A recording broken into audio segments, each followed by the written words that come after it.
Japan ने सांपों से भरा जजीरा खाली करवाने के लिए 30,000 न्योले छोड़े तो क्या हुआ। अस्सलाम वालेकुम दोस्तों, क्या आप जानते हैं कि जापान में एक ऐसा जजीरा पाया जाता है जहां हर तरफ सांप ही सांप नजर आते थे। इनकी तादाद इस कदर ज़्यादा थी कि इन्होंने यहाँ जाने वाले इंसानों का जीना मुश्किल बना दिया था। ये सांप सिर्फ जहरीले नहीं बल्कि इतने ख़तरनाक थे कि पूरे जजीरे की आबादी इन सांपों के खौफ में मुब्तला हो चुकी थी। इनके काटने से हर साल कई जानें ज़ाया होती और हुकूमत के पास कोई मौसर हल भी नहीं था। लेकिन फिर जापान की हुकूमत ने एक ऐसा फैसला किया जिसने न सिर्फ इस जजीरे बल्कि पूरे मुल्क को हिला कर रख दिया। इन्होंने सांपों से छुटकारा हासिल करने के लिए न्योले यानी मंगोज़ जजीरे पर छोड़ने का फैसला किया। एक ऐसा जानवर जो अपनी फुर्ती और जहर के खिलाफ मुदाफ़ियत की सलाहियत की वजह से सांपों का सबसे बड़ा दुश्मन समझा जाता है। बज़ाहिर ये एक लाजवाब मंसूबा लग रहा था, लेकिन जैसे ही न्योले छोड़े गए तो ऐसी तबाही आई कि यकीन कर पाना मुश्किल है।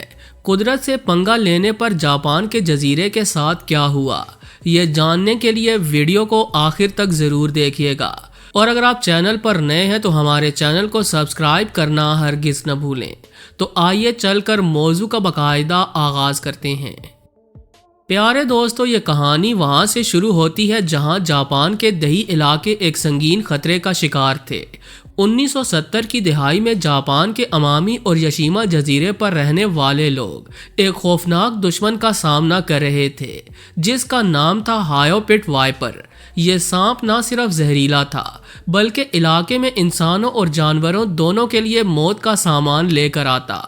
वाइपर अपनी जिसामत में दीगर सांपों के मुकाबले में बड़ा और ख़तरनाक होता है और इसका जहर नहायत मौलिक तस्वुर किया जाता है जो जिस्म के खून के खुलियात को तबाह करने की सलाहियत रखता है। इस सांप के काटने से मुतासरा शख्स को शदीद दर्द, सोजन, मतली और बाज़ औक़ात मौत का सामना करना पड़ता। जापान के गांव जहां तिब्बी इमदाद तक रसाई महदूद थी, इन इलाकों में यह सांप हकीकी अजाब बन गया। 1980 में तकरीबन 400 अफराद इन सांपों का निशाना बने, जिनमें से कई अपनी जान से हाथ धो बैठे। जापानी हुकूमत के लिए यह सांप एक बड़ा मसला बन चुका था। दही इलाके की आबादी को न सिर्फ इन सांपों से बचाने की ज़रूरत थी बल्कि इनकी ज़िंदगियों को बेहतर बनाने के लिए एक देर पा हल निकालना भी ज़रूरी था। इब्तिदाई तौर पर सांप के जहर के इलाज के लिए एंटी वैनम यानी जहर का तरियाक तैयार किया गया। लेकिन यहाँ एक और संगीन मसला भी दरपेश था, क्योंकि एंटी वैनम को महफूज रखने के लिए बिजली और रेफ्रिजरेटर की ज़रूरत थी और ये दोनों सहूलियात दही इलाकों में मौजूद ना थीं। दूसरी तरफ इन सांपों की तादाद दिन ब दिन बढ़ती जा रही थी और ये मसला शिद्दत इख्तियार करता गया, जिसे देखते हुए जापानी हुकूमत ने एक जुर्रतमंदाना फैसला किया और 1989 में हुकूमत जापान ने कुदरत के खिलाफ कुदरत को ही इस्तेमाल करने का मंसूबा बनाया। प्यारे दोस्तों, गवर्नमेंट ऑफ जापान ने फैसला किया कि बड़ी तादाद में न्योले को एक छोटे मगर ताकतवर शिकारी के तौर पर जजीरे पर छोड़ा जाए ताकि वो इन जहरीले सांपों का शिकार करे और इलाके को सांपों के खतरे से आज़ाद कर दे। दरअसल न्योले अपनी फुर्ती, ताकतवर जबड़ों और जहर के खिलाफ मुदाफ़ती निज़ाम की वजह से जाने जाते हैं। ये छोटे जानवर न सिर्फ जहरीले सांपों को मार देते हैं बल्कि इन्हें अपनी खुराक बना लेते हैं। इस मंसूबे के तहत जापानी हुकूमत ने तकरीबन 30,000 न्योलों को अमामी और यशीमा जजीरे पर छोड़ा। यह हिकमत अमली बज़ाहिर एक दुरुस्त मंसूबा था, लेकिन जल्द ही इसके नताइज तवक्कुआत के बरक्स निकले। न्योले और सांप की सरगर्मियों में एक बड़ा फ़र्क ये है कि सांप रात के वक्त बाहर निकलता है जबकि न्योले दिन के वक्त शिकार करते हैं। इस इख्तिलाफ के बायस न्योलों और सांप का आमना सामना शाज़ो नादिर ही होता और सांपों की आबादी पर कोई ख़ास असर नहीं पड़ा। इसके नतीजे में न्योलों ने सांपों के बजाय जजीरे पर मौजूद दीगर छोटे जानवरों को अपना शिकार बनाना शुरू कर दिया। अमामी खरगोश जो पहले ही मादूमी के खतरे से दोचार था, न्योलों का आसान शिकार बन गया। यह खरगोश सिर्फ इसी जजीरे पर पाया जाता था और न्योलों के हमले की वजह से इसकी आबादी तेजी से कम होने लगी। प्यारे दोस्तों, न्योलों का एक और मसला ये भी था कि ये बेहद तेजी से अफजाइश नस्ल करते हैं। چند ہی سالوں میں ان کی آبادی لاکھوں تک پہنچ گئی اور یہ پورے جزیرے پر پھیل گئے۔ مقامی ماحولیاتی نظام جو پہلے ہی نازک تھا، تباہی کے دہانے پر پہنچ گیا۔ جب جاپانی حکومت کو احساس ہوا کہ نیولوں کو جزیرے پر چھوڑنے کا فیصلہ ان کے لیے ایک نیا بحران بن چکا ہے، تو انہوں نے اس مسئلے کے حل کے لیے فوری اقدامات کیے۔ ان کے سامنے دو بڑے چیلنجز تھے۔ پہلا چیلنج یہ تھا کہ مقامی ماحولیاتی نظام کو بحال کیا جائے اور دوسرا نیولوں کی بڑھتی ہوئی آبادی کو قابو کیا جائے۔ سن 2000 میں جاپانی حکومت نے نیولوں کے خاتمے کے لیے ایک جامع منصوبہ بنایا۔ انہوں نے خاص طور پر تربیت یافتہ کتوں اور ماہر شکاریوں کی ایک ٹیم تشکیل دی، جنہیں جزیرے کے ہر علاقے میں نیولے تلاش کرنے اور انہیں پکڑنے کا کام سونپ دیا گیا۔ اس کے علاوہ تقریباً 20,000 خصوصی ٹریپس جزیرے پر نصب کر دیے گئے تاکہ نیولوں کی بڑھتی ہوئی تعداد کو روکا جا سکے۔ یہ مہم کافی مؤثر ثابت ہوئی اور پچھلے 25 سالوں میں جاپانی حکام نے تقریباً 1 لاکھ نیولے پکڑے اور ان کا خاتمہ کیا۔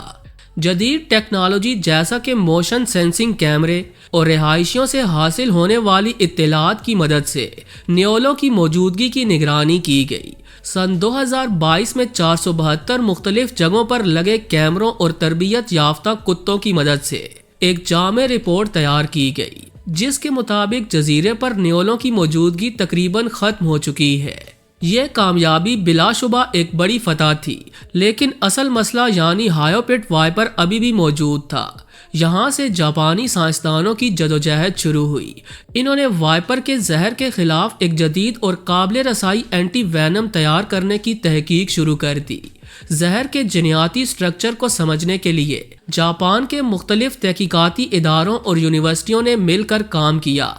اس مقصد کے لیے سائنسدانوں کی ایک ٹیم نے ہائیوپٹ وائپر کے زہر اور خون کے نمونے جمع کیے اور ان کے ڈی این اے کا تجزیہ کیا۔ اس تحقیق میں 60 جینز کا پتہ لگایا گیا جو وائپر سانپ زہر کی تیاری میں استعمال کرتا ہے۔ ان جینز کو جان کر سائنسدانوں نے نئے اور بہتر اینٹی وینم بنانے کی بنیاد رکھی۔ یہ تحقیق صرف سانپ کے زہر کے علاج تک محدود نہیں رہی، بلکہ اس سے دیگر فوائد جیسا کہ کینسر اور قلبی امراض کے علاج میں مدد ملنے کی امید پیدا ہوئی۔ جاپانی ماہرین نے نہ صرف زہر کے علاج کے لیے نئے طریقے دریافت کیے، بلکہ ان کی تحقیق نے عالمی سطح پر سائنسدانوں کو زہر سے بنی دوائیوں کی تیاری میں مدد دی۔ دیکھا جائے تو جاپان میں نیولوں کو زہریلے سانپوں کے خاتمے کے لیے متعارف کروانے کا فیصلہ شاید ایک منفرد تجربہ تھا، اور اس منصوبے کے نتیجے میں جاپانی سائنسدانوں نے اینٹی وینم کی تیاری میں کئی کامیابیاں حاصل کیں۔ بہرحال یہ منصوبہ قدرت کے ساتھ چھیڑ چھاڑ کی ایک زندہ مثال ہے، جس نے جاپانی قوم اور حکومت کے لیے کئی چیلنجز کھڑے کیے۔ اسی لیے کہتے ہیں کہ قدرت سے چھیڑ چھاڑ نہ صرف مہنگی پڑتی ہے، بلکہ اس کی بھاری قیمت بھی ادا کرنی پڑتی ہے۔ جی تو پیارے دوستو، یہ تھی آج کی ویڈیو کیسی لگی کمنٹ کر کے ہمیں ضرور آگاہ کیجیے گا، اور ایسی انفارمیٹیو ویڈیوز دیکھنے کے لیے ہمارے چینل کو سبسکرائب کر لیجیے۔ آج کے لیے بس اتنا ہی، اگلی ویڈیو تک کے لیے اللہ نگہبان۔